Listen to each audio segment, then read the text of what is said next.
ஹalleluya, தேவனுக்கு ஸ்தோத்திரம். குட் மார்னிங்க. இன்னைக்கு ஞாயிற்றுக்கிழமைல எழுந்துட்டீங்களா? தேவாலயத்துக்கு போக ஆயத்தமாகறீங்களா? வாங்க ஒரு சின்ன வசனத்தை நம்ம சுருக்கமாய் தியானிப்போம். ஒருவேளை டைம் ஆயிடுச்சுன்னா நீங்க போங்க, வந்து கேளுங்க. யூடியூப்ல உங்களுக்காக அப்படியே இருக்குல்ல. ஆனா தேவனுடைய ஆலயத்தை மட்டும் அலட்சியம் பண்ணாதீங்க. வாங்க ஒரு சிறிய ஜெபம் செய்வோம். பரிசுத்தரே, எமக்கு நன்றி ஆண்டவரே. இன்னொரு முறை உம்முடைய நாமத்தில் நாங்க கூடி வர, உம்முடைய சமூகத்தில் ஜெபிக்கும்படியாக உம்முடைய வசனத்தை சுருக்கமாக தியானிக்க இந்த காலை நேர தியானத்தை கொடுத்ததுக்காக நன்றி. எங்கள் ஒவ்வொருவரோடும் பேசும்படிக்கு கிறிஸ்துவின் நாமத்தில் ஜெபிக்கிறோம் பிதாவே, ஆமென்.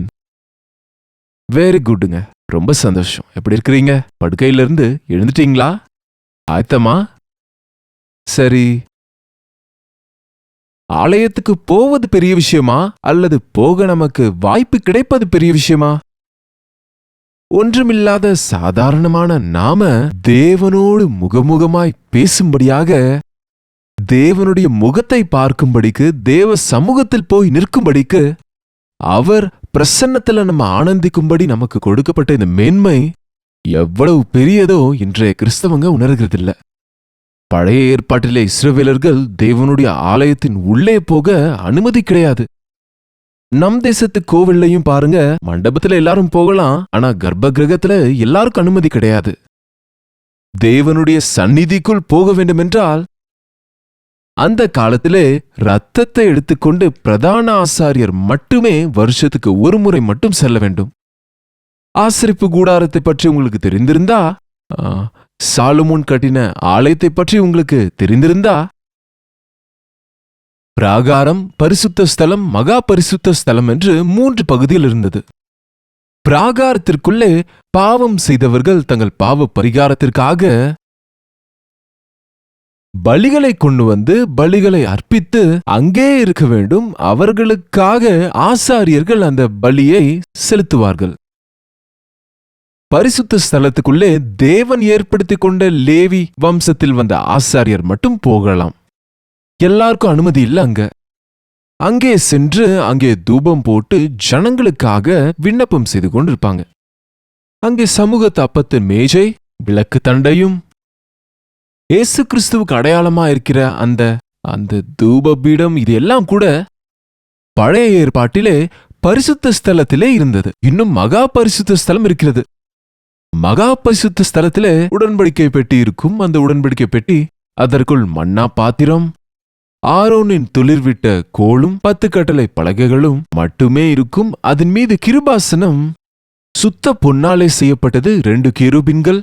இங்கே தேவனுடைய பிரசன்னம் இருக்கிறது, ஜாக்கிரதை என்று ஞாபகப்படுத்துகிற உடன்படிக்கை பெற்றிருக்கும். அந்த மகா பரிசுத்த ஸ்தலத்துக்குள் பிரதான ஆசாரியர் மட்டும், அதுவும் ஒரே ஒரு முறை மட்டும் போக வேண்டும். மாசற்ற பழுதற்ற இரத்தத்தை கொண்டு மாத்திரமே ஜனங்களுக்கு பாவ நிவாரணம் செய்ய ஜெபிக்கும்படியாக போகலாம்.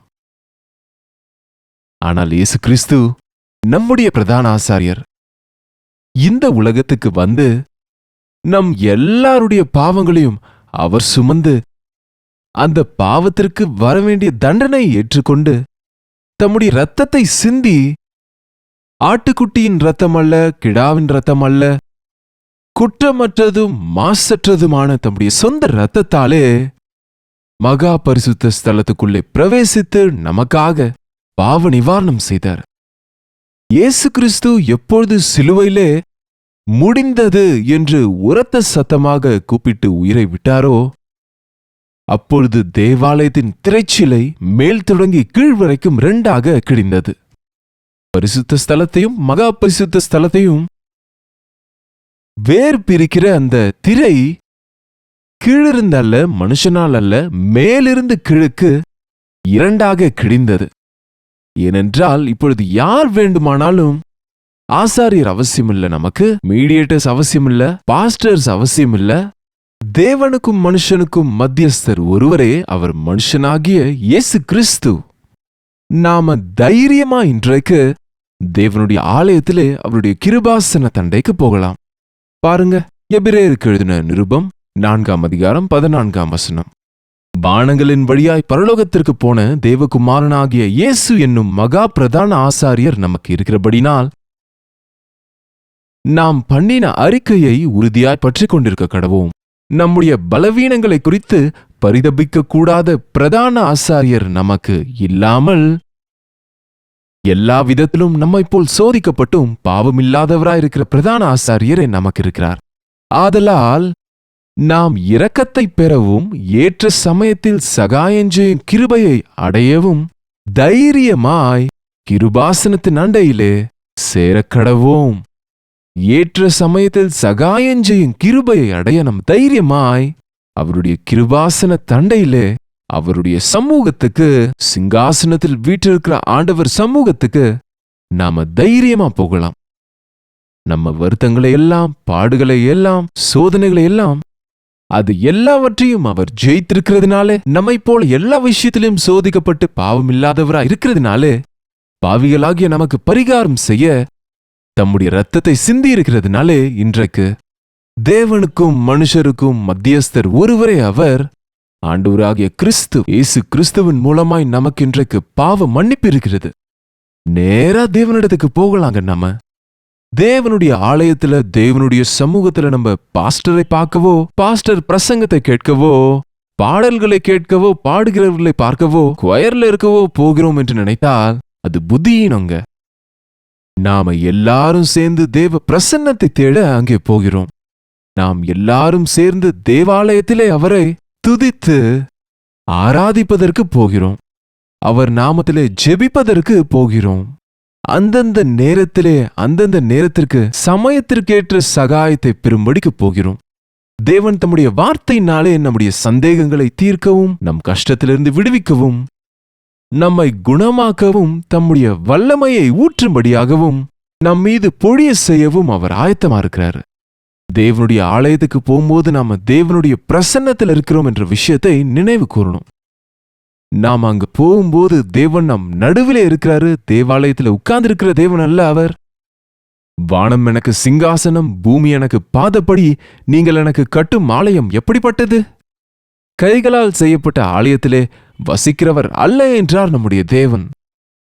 எங்கே 2-3 என் நாமத்தில் ஒருமனப்பட்டு கூடி வருவார்களோ அங்கே இருப்பேன் என்ற ஆண்டவர் ஒவ்வொரு ஞாயிறும் நம் நடுவில், ஆண்டவர் பிள்ளைகள் எல்லாரும் சேர்ந்து ஒரு மனதோடு ஜெபிக்கும் பொழுது, ஒரு மனதோடு அவரை ஆராதிக்கும் பொழுது, பாடி அவரை துதிக்கும் பொழுது, ஆண்டவர் நம் நடுவில் இருப்பது, வல்லமையுள்ள அனுபவங்களை நம்ம பெறுவது, பரிசுத்த ஆவியின் அபிஷேகத்தை பெறுவது, பரிசுத்த ஆவியின் பிரசன்னத்திலே நம்ம பரிபூர்ணராகி பரிசுத்தமாவது நடக்கிறது. அதற்கு தான் தேவாலயத்துக்கு போகணும், தேவ சமூகத்துக்கு போகணும். தேவனுடைய பிரசன்னத்தில் நிறைவான சந்தோஷம் இருக்கிறது. உங்களுக்கு எங்கெங்க ஆலயத்தில் இருக்கிற சந்தோஷம் உங்களுக்கு வேற எந்த என்டர்டெயின்மெண்ட்ல கிடைக்கும்? என்டர்டெயின்மெண்ட்ஸ்க்காக சண்டே ஹாலிடே என்று அதற்கும் இதற்கும் போய் கொண்டிருக்கிறீங்க. அங்க எவ்வளவு நேரம் இருக்கு உங்க சந்தோஷம்? எப்படி இருக்கு உங்க சந்தோஷம்?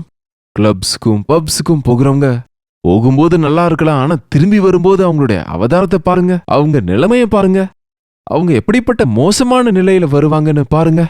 எங்க இருக்குங்க சந்தோஷம்? உலகத்தில் இருக்கிற நகைச்சுவைகள், சிற்றின்பங்கள் ஒரு மனிதனுக்கு உண்மையான சந்தோஷ சமாதானத்தை கொடுக்க முடிந்தால் ஏசாண்டவர் இந்த உலகத்துக்கு வந்திருக்க மாட்டாருங்க. அது எல்லாமே தற்காலிகமானதே. அதெல்லாம் மனிதனை இன்னும் இன்னும் இன்னும் அடிமையாக செய்கிறது தான். அதுக்கு அடிக்ட் ஆகுறாங்க, அடிமைகள் ஆகுறாங்க. எத்தனை பேர் எதையோ குடித்தா கிக்கு வரும், எதையோ சாப்பிட்டால் பலம் வரும் அல்லது மூடு வரும் என்று எத்தனையோ பேர் இன்றைக்கு ட்ரக்ஸுக்கு அடிக்ட் ஆகி இருக்கிறாங்க. அவங்க சமூகமா கூடினாலே எல்லாரும் சேர்ந்து கெட்டது செய்யும்படியா கூடி வருகிறாங்க தவிர, ஒருவரையொருவர் கெடுத்துக்கொள்ள முயற்சிக்கிறாங்களே தவிர எந்தவித பிரயோஜனமும் இல்லாதவங்களா இருக்கிறாங்க. ஆனா தேவ பிள்ளைகளாகிய நாம கூடி வரும்போது அன்பு காட்டுவதற்கு, நற்கிரியைகளை செய்வதற்கு ஒருவருக்கொருவர் உற்சாகப்படுத்துகிறோம். நமக்கு தெரியாமலேயே நமக்கு உடன் இருக்கிறவங்க சந்தோஷத்துல நம்ம சந்தோஷமாகிறோம், அவங்க வருத்தத்திலும் நம்ம பங்குள்ளவர்களாகிறோம். பாருங்க, எத்தனை பேர் எப்படிப்பட்ட சூழ்நிலைகளில், எவ்வளவு பாடுகள்ல, எவ்வளவு கஷ்டங்கள்ல நமக்கு எதிரில் இருக்கிறவங்க இருக்கிறாங்க என்பது நம்ம மற்றவங்களோடு சேர்ந்து ஒன்றா இருக்கும்போது நமக்கு அது தெரியுங்க.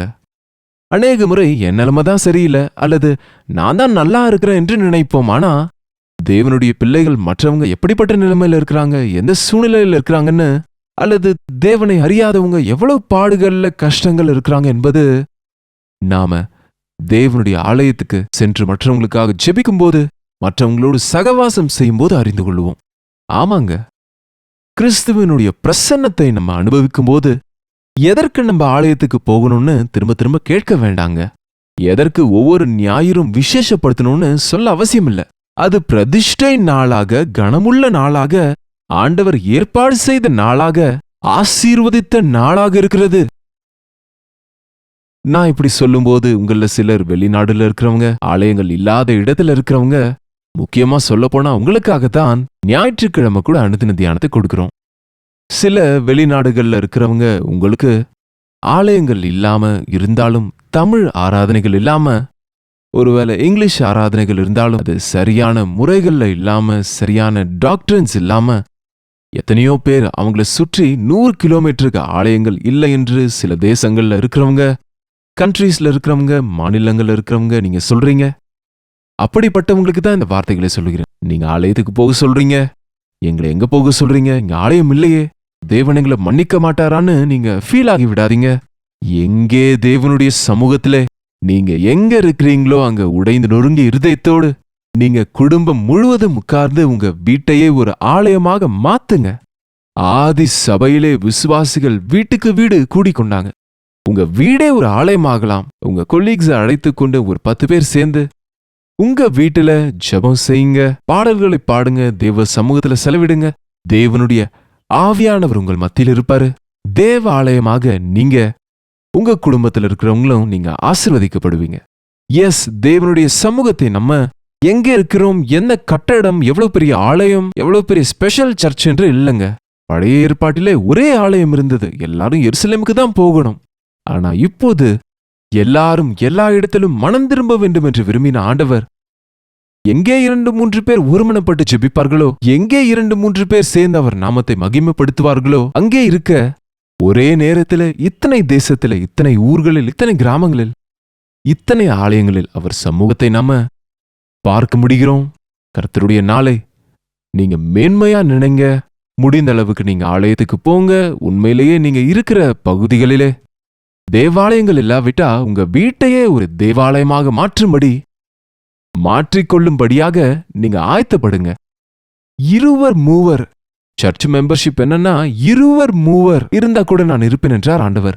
கம்மியான ஜனங்க இருந்தா இந்த சின்ன சபைக்கு நான் வரமாட்டேன்னு சொல்லுவாங்க சில ஊழியக்காரங்க. கவனிங்க, யார் ஒருவரும் அழிவதை விரும்பாத ஆண்டவர் உன்னை, ஒருவேளை நீங்க 2 பேரோ அல்லது நீங்க ஒருவர் மட்டும் இருந்தா, ஆண்டவரே 2 செய்யுங்கன்னு நீங்க செபிங்க. அற்புதமாக தேவன் நீங்க இருக்கிற இடத்திலேயே உங்களை கனி கொடுக்க செய்வார். வாய்ப்பு இருக்கிறவங்க வீட்டுல உட்கார்ந்திருக்காதீங்க, தேவாலயத்துக்கு போங்க. தேவனுடைய சமூகத்திலே அவரை நேராக போய் சமயத்திற்கு ஏற்ற சகாயம், எந்த சமயத்திற்கு எது வேண்டுமோ அதை கேட்கும்படியாக ஆண்டவர் சமூகத்துக்கு போங்க. இது முடியும், இது முடியாது, இதை நான் கொடுப்பேன், இதை நான் கொடுக்க முடியாது, இதை நான் செய்வேன், இதை செய்ய மாட்டேன் என்பவர் அல்ல அவர். எந்த நேரத்துக்கு அது பொருளாதார உதவி வேண்டுமா, சரீரத்திலே சுகம் வேண்டுமா, ஆவிக்குரிய வளர்ச்சி வேண்டுமா, உங்க மனசுக்கு ஆறுதல் வேண்டுமா, வாழ்க்கையில உங்களுக்கு துணை வேண்டுமா, குடும்பத்தில ஆசீர்வாதம் வேண்டுமா, வேலையில உங்களுக்கு ஆசீர்வாதம் வேண்டுமா, உங்களுக்கு என்ன குறைவு இருக்கோ அதை தேவனிடத்துல நீங்க சொன்னா, ஞாயிற்றுக்கிழமை தேவனுடைய சமூகத்துக்கு சென்று ஜெபித்து பாருங்க. திங்கக்கிழமைக்குள்ள உங்க இருதயத்தின் வாஞ்சையை, தேவனுடைய தேவ சித்தத்திற்கேற்ற இருதயத்தின் வாஞ்சையை எப்படி தீர்ப்பாரோ நீங்களே சாட்சி சொல்ல முடியுங்க. கர்த்தருடைய நாளை பரிசுத்தமாய் ஆசரிப்போம். ஜெபிப்போமா? பரிசுத்தரே, உமக்கு நன்றி ஆண்டவரே. இந்த நாள் முழுவதும் உங்க சமூகத்தில் இருக்கிற பாக்கியம், உமக்காக வாழ்கிற பாக்கியம், உம் வசனத்தை வாசித்து தியானிக்கவும், ஜெபிக்கவும், உம் சுவிசேஷத்தை அறிவிக்கவும், உம்முடைய ஆலயத்துக்கு சென்று உடன் விசுவாசிகளோடு ஆராதித்து ஆவிக்குரிய பலனை பெற்றுக்கொள்ள எங்கள் ஒவ்வொருவருக்கும் உதவி செய்யும்படிக்கு கிறிஸ்துவின் நாமத்தில் ஜெபிக்கிறோம் நல்ல பிதாவே, ஆமென். நம்முடைய பிதாவாகிய தேவனுடைய அன்பும் குமாரனாகிய இயேசு கிறிஸ்துவின் கிருபையும் பரிசுத்த ஆவியானவருடைய அந்யோன்யமும் ஐக்கியமும் கூடி வந்திருக்கிற நம் அனைவருக்கும் இப்பொழுதும் சதா காலமும் துணையாயிருப்பதாக, ஆமென். தேவனுக்கு ஸ்தோத்திரம். உங்க ஜெப விண்ணப்பங்களுக்கு 8939801234 என்னும் நம்பருக்கு ஒரு டெக்ஸ்ட் அல்லது வாய்ஸ் மெசேஜ் அனுப்புங்க. உங்களுக்காக நாங்க ஜெபிக்கிறோம். கர்த்தர் நிச்சயமா உங்களுக்கு உதவி செய்வார். டாக்டர் ஜே பால் யூடியூப் சேனல் லைக் பண்ணுங்க, ஷேர் பண்ணுங்க. உங்க பெயரையும் ஊரையும் கமெண்ட் பண்ண மறந்து விடாதீங்க. கல்வரி சர்ச்சில் நடக்கிற ஆராதனை உங்களுக்கு லைவ் கொடுக்குறோம். உங்க அனுகூலத்தின்படி பாருங்க. கர்த்தருக்கு சித்தமானால் நாளைக்கு இதே அனுதின தியான நிகழ்ச்சியில் உங்களை சந்திக்கிறேன். அதுவரை கர்த்தருடைய கிருபை உங்களுக்கு துணையா இருப்பதாக. ஹalleluya. மும்பை மற்றும் மும்பை சுற்றி இருக்கிறவர்களுக்கு ஒரு நற்செய்தி. கர்த்தருக்கு சித்தமானால் வருகிற செப்டம்பர் 24ஆம் தேதி மும்பையில் ஒன் டே கெட் டுகெதரை ஏற்பாடு செய்கிறோம். இது ஒரே செஷனாக நடக்கும். மாலை 5 மணி முதல் 10 மணி வரை நடக்கவிருக்கும் இந்த விசேஷமான கூட்டத்துக்கு உங்களை முகமுகமாய் பார்க்க வேண்டும் என்று, உங்களுக்காக தனிப்பட்ட விதத்தில் ஜெபிக்க வேண்டும் என்று தேவனுடைய செய்தியோடு உங்களிடத்துக்கு வருகிறோம். உங்கள் ஒவ்வொருவரையும் வந்து கலந்து கொள்ளும்படி வரவேற்கிறோம். இந்த விசேஷமான கூட்டத்தில் தேவன் தம்முடைய அற்புதமான காரியங்களை செய்ய போகிறார், ஆச்சரியமான காரியங்களை செய்ய போகிறார் என்ற விசுவாசத்தோடு நம்முடைய ஒவ்வொரு கட்டுகளும் உடைக்கப்படும். நம் வாழ்க்கையில வேண்டிய விடுதலையை, வெற்றியை பரிசுத்த ஆவியானவர் தருவார் என்று விசுவாசத்தோடு உங்களிடத்துக்கு வருகிறோம். இந்த விசேஷமான மீட்டிங்காக நாங்க சென்னையிலிருந்து மும்பை புறப்பட்டு வருகிறோம். மும்பைல நீங்க எந்த பகுதியில் இருந்தாலும் இந்த விசேஷமான கூடுகையில வந்து கலந்து கொள்ளுங்க. தேவனுடைய ஆசீர்வாதங்களை பெற்றுக்கொள்ளுங்க. முகவரியை கவனிங்க. Morning star school near Sion railway station, Dharavi, Mumbai. உங்களுடைய பாரங்களுக்காக நேரடியாக வந்து உங்களுக்காக நாங்கள் ஜெபிக்க வேண்டும் என்று விரும்புகிறோம். தேவன் அந்த நாளிலே ஒரு பெரிய அற்புதத்தை, ஆச்சரியத்தை உங்களுடைய வாழ்க்கையிலே செய்வார் என்று விசுவாசத்தோடு, ஒரு எதிர்பார்ப்போடு நீங்க வாங்க. தேவ ஆவியானவருடைய வல்லமையான காரியங்களை அன்றைக்கு நம்ம பார்க்க போகிறோம். இன்னொரு முறை ஞாபகப்படுத்துகிறேன். செப்டம்பர் 24ஆம் தேதி மாலை 5 மணி முதல் 10 மணி வரை நடக்கிற இந்த விசேஷமான கூட்டத்துக்கு உங்க நண்பர்களையும் உறவினர்களையும் கொண்டு வாங்க. கலந்து கொண்டு தேவனுடைய ஆசீர்வாதங்களை பெற்றுக்கொள்ளுங்க.